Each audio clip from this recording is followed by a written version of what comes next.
Good morning.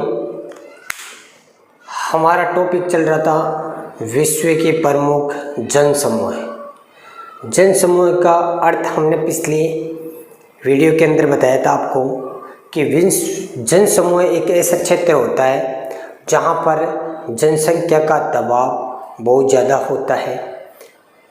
तो पिछली बार हमने एशिया जन समूह के बारे में पढ़ा था। आज हम विश्व के बचे हुए विश्व के प्रमुख जनसमूह के बारे में अध्ययन करेंगे, जिसमें हमारा आज का प्रमुख टॉपिक है यूरोपीय जनसमूह। यूरोपीय जनसमूह है, देखिए ये विश्व का दूसरा सबसे बड़ा जनसमूह है। पहला हमारा सबसे बड़ा जनसमूह था वो था एशिया, यानी विश्व में सर्वाधिक आबादी वाला अगर कोई महाद्वीप था तो वो था एशिया। दूसरा सबसे अधिक आपकी आबादी वाला या विश्व का दूसरा सबसे बड़ा जनसमूह है तो वो कौन सा है? यूरोपीय जनसमूह है। तो देखिए विश्व का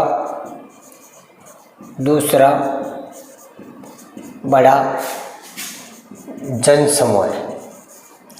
अब देखिए यूरोपीय जनसमूह है, इसकी जो आबादी है या जनसंख्या है वो कहाँ पे निवास करती है, कितने अक्षांशों के बीच में निवास करते हैं। तो देखिए यूरोपीय जनसमूह की जो आबादी है वो आपके ये यूरोप महाद्वीप मान लीजिए, इस क्षेत्र में उसका थोड़ा सा प्रभाव ज़्यादा है। तो ये 40 इसका विस्तार है वो 40 डिग्री से 60 डिग्री के बीच में, यानी कहने का मतलब है कि यूरोप महाद्वीप है उसका विस्तार है वो 40 डिग्री उत्तरी अक्षांश से 60 डिग्री उत्तरी अक्षांश के बीच में इसका विस्तार है। अब इसके बीच में ये जनसमूह फैला हुआ है, लेकिन यूरोपीय महाद्वीप की सर्वाधिक घनी आबादी वाला क्षेत्र है वो है 45 डिग्री से लेके 55 डिग्री के बीच में यूरोप महाद्वीप की सर्वाधिक जनसंख्या निवास करती है, क्योंकि 45 से 55 डिग्री के बीच में यूरोप की कोयला पेटी स्थित है। कोयला पेटी, यूरोप की कोयला पेटी, क्योंकि यहाँ पर आपको बताया नाम सुना होगा रोन राइन नदी का नाम, वो क्षेत्र इसी में पड़ता है। तो उस क्षेत्र के अंदर कोयले का विस्तार अधिक है, इसलिए ये यूरोपीय जनसमूह की धुरी कहलाती है। यानी कहने का मतलब कोयला पेटी है वो यूरोपीय या यूरोपियन जनसमूह की धुरी कहलाती है, यानी इसी के ऊपर यूरोप की अर्थव्यवस्था टिकी हुई है। तो यहाँ पर सबसे अधिक आपके सघन जनसंख्या पाई जाती है। इसके अलावा देखिए यूरोप महाद्वीप की लगभग 70% जनसंख्या है, 70% जनसंख्या है वो नगरों में निवास करती है। यानी कहने का मतलब इसका ज़्यादातर जो आबादी है वो नगरों में निवास करती है। कारण है कि इसके सभी देश है ना, यूरोप महाद्वीप के सभी देश है वो विकसित अवस्था में है। यूरोप महाद्वीप के सभी लगभग सभी देश हैं वो विकसित अवस्था में है, इसलिए वहाँ की ज़्यादातर आबादी है वो नगरों में निवास करती है। अब जो देश विकसित अवस्था में होगी वहाँ के लोगों की प्रति व्यक्ति आय और उनका जो जीवन स्तर है वो उच्च पाया जाता है। यानी उनका रहन सहन खान पान है वो काफ़ी ऊंचा होता है और उनकी जो आय होती है वो भी काफ़ी हाई है। ठीक है। इसके अलावा देखिए यूरोप महाद्वीप के अंदर आपके जो जनसंख्या की वृद्धि दर है वो आपके स्थिर अवस्था में, यानी यूरोप महाद्वीप की जो जनसंख्या है वो जनसंख्या वृद्धि दर है वो स्थिर अवस्था में है। स्थिर का मतलब देखिए जब जन्म दर और मृत्यु दर दोनों समान है, अगर मान लीजिए दोनों अगर समान है तो उस देश या उस महाद्वीप की जो वृद्धि दर होगी वो क्या होगी? स्थिर होगी, यानी न तो बढ़ रही है न घट रही है, स्थिर अवस्था में है।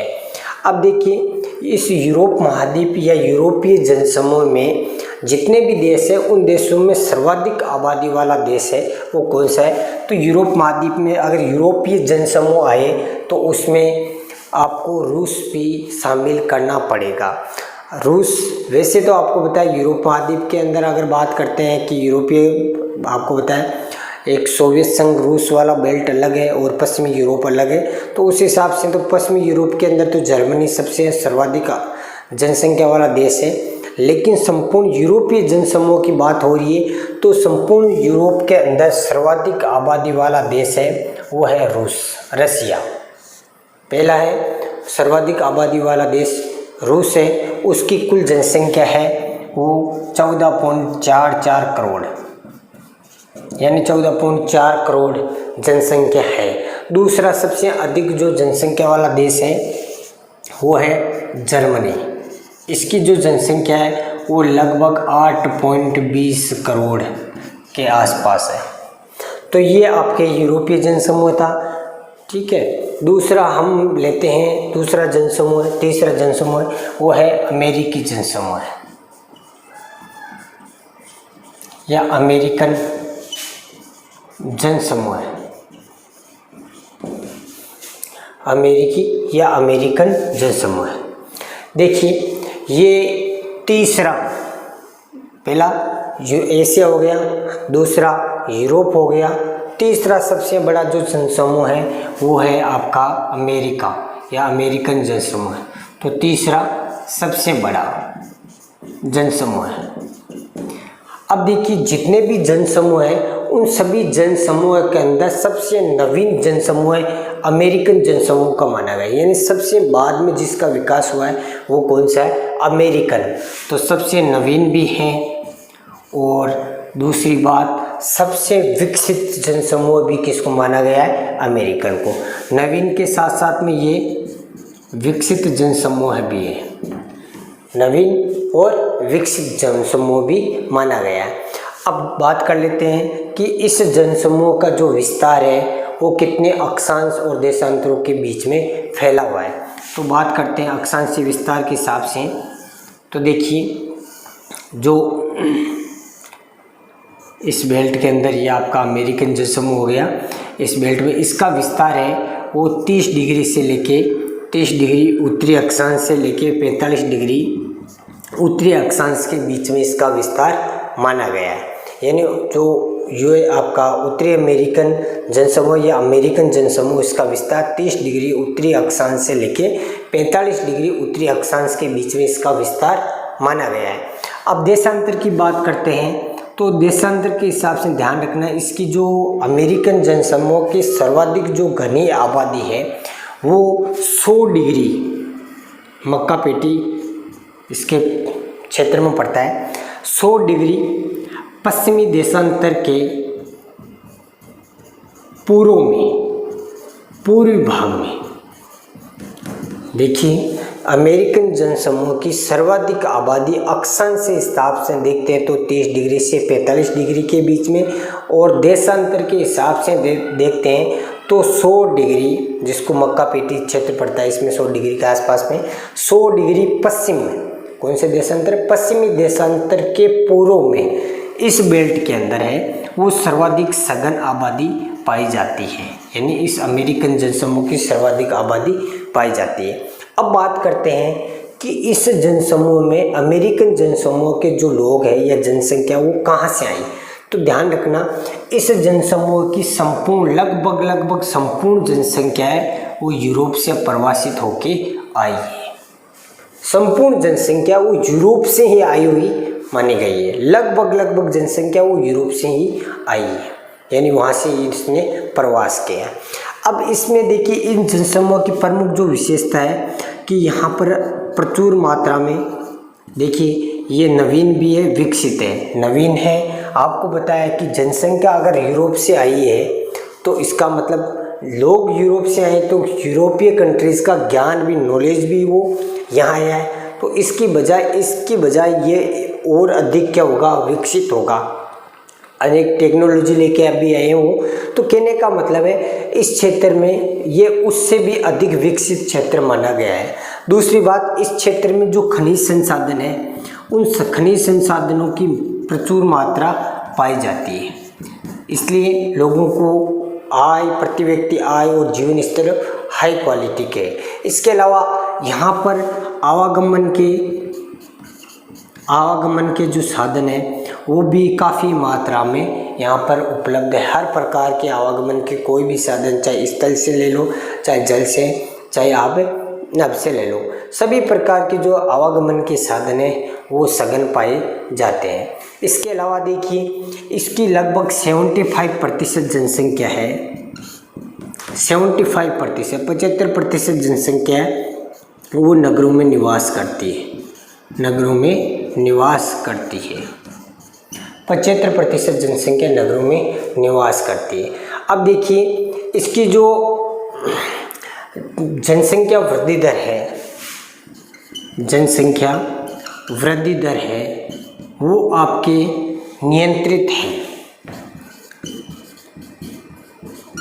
यानी अमेरिकन जो जनसमूह है उसकी जो वृद्धि दर है, जनसंख्या वृद्धि दर है वो नियंत्रित है। कभी कभार क्वेश्चन पूछ सकते हैं कि अमेरिकन जनसमूह की जो जनसंख्या वृद्धि दर है उसके नियंत्रित होने के दो प्रमुख कारण बताइए। तो दो प्रमुख कारण है। पहला कारण इसमें है कि अमेरिकन जनसमूह की जो जन्म दर है और मृत्यु दर है वो क्या है, नियंत्रित है, यानी दोनों के ऊपर क्या है, कंट्रोल है, जन्म दर पे और मृत्यु दर। तो उसकी वजह से भी ये क्या है, इस जनसमूह की जो जनसंख्या वृद्धि दर है वो नियंत्रित है। दूसरा रीजन है कि जो विश्व के अन्य बाहरी देश है वहाँ पर बाहरी देशों से जो प्रवास होने वाली जनसंख्या है उसके ऊपर ये प्रतिबंध है, उसके ऊपर प्रतिबंध लगाया हुआ है, यानी बाहरी देशों से प्रवास पर प्रतिबंध।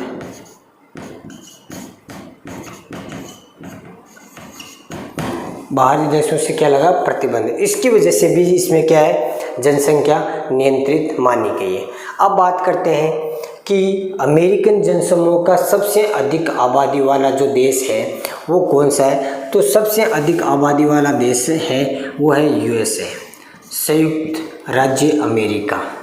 संयुक्त राज्य अमेरिका, इसकी जो जनसंख्या है वो 31.6 करोड़ इसकी कुल आबादी है। अब फिर बता रहा हूँ कि ये जितने भी आंकड़े हैं ये सब विश्व जनसंख्या के 2013 के आंकड़े हैं, यानी विश्व की जो जनगणना हुई 2013 उसके आंकड़े हैं। तो 2013 के अनुसार यूएसए की जो जनसंख्या है वो 31.6 करोड़ है। दूसरा सबसे अधिक आबादी वाला जो देश है वो है मेक्सिको। मेक्सिको की जो कुल जनसंख्या वो है 11.8 करोड़। ये दूसरा अमेरिकन जनसमूह का आबादी वाला देश माना गया है। अब बात करते हैं, हमारा अंतिम जनसमूह है वो है अफ्रीकी जनसमूह। अंतिम जो जनसमूह है वह है अफ्रीकी जनसमूह है। देखिए, अफ्रीकी जनसमूह है वो एक तो सबसे पिछड़ा जनसमूह है, सबसे पिछड़ा जनसमूह है। पिछड़ा जनसमूह होने के पीछे कारण क्या है कि इसका ज़्यादातर जो भाग है, यानी इसका लगभग 70% भाग है,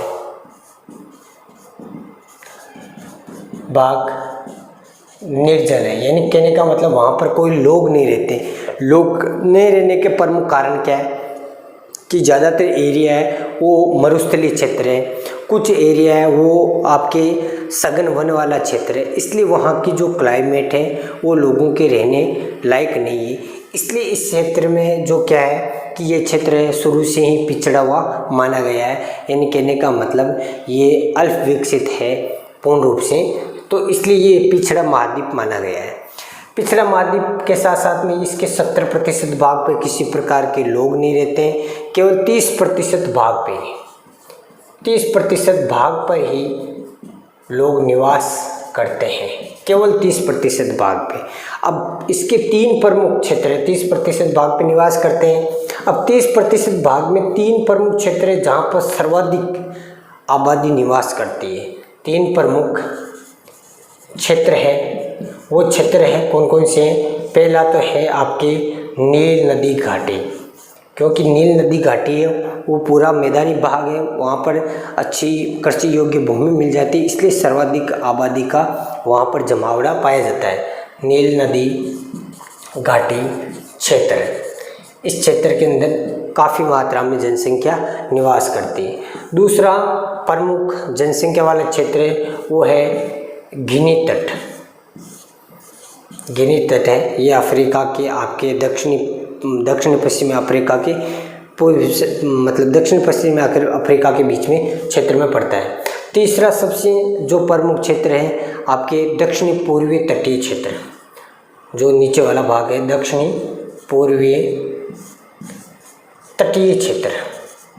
ये 3 क्षेत्र ऐसे हैं जो खनिज संसाधनों की वजह से, सुगम जलवायु की वजह से, अच्छी आपके जल व्यवस्था या जल संसाधन या मैदानी क्षेत्र होने की वजह से इन क्षेत्रों के अंदर सर्वाधिक आबादी निवास करती है। बाकी क्षेत्र है वहाँ पर आपके बहुत ही कम मात्रा में जनसंख्या निवास करती है। अब बात करते हैं कि अफ्रीकी जनसमूह में सर्वाधिक आबादी वाला देश है वो कौन सा है?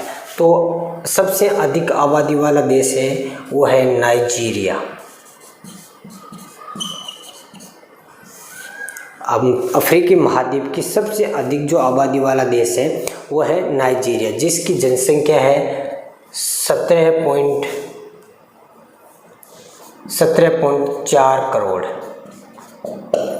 दूसरा सर्वाधिक आबादी वाला देश है वो है इथोपिया। इस इथोपिया की जनसंख्या है वो है लगभग 8.9 करोड़। ये अफ्रीकी महाद्वीप के 2 सर्वाधिक जनसंख्या वाले आपके महाद्वीप है। अब देखिए इस महाद्वीप की जो जनसंख्या वृद्धि दर है वो सर्वाधिक है। जो वृद्धि दर है, इस महाद्वीप की जो जनसंख्या वृद्धि दर है वो सबसे अधिक है। ठीक है, तो ये आपके 3 प्रमुख महाद्वीप हुए, यूरोपीय जनसमूह, अमेरिकन जनसमूह, अफ्रीकी जनसमूह। इन 3 महाद्वीपों के बारे में हमने विस्तार से चर्चा की। अब आपके जो अगला बिंदु है, टॉपिक है, उसको हम अगले वीडियो के अंदर लेंगे। तब तक आप पढ़ते रहिए, बढ़ते रहिएगा। जय हिंद।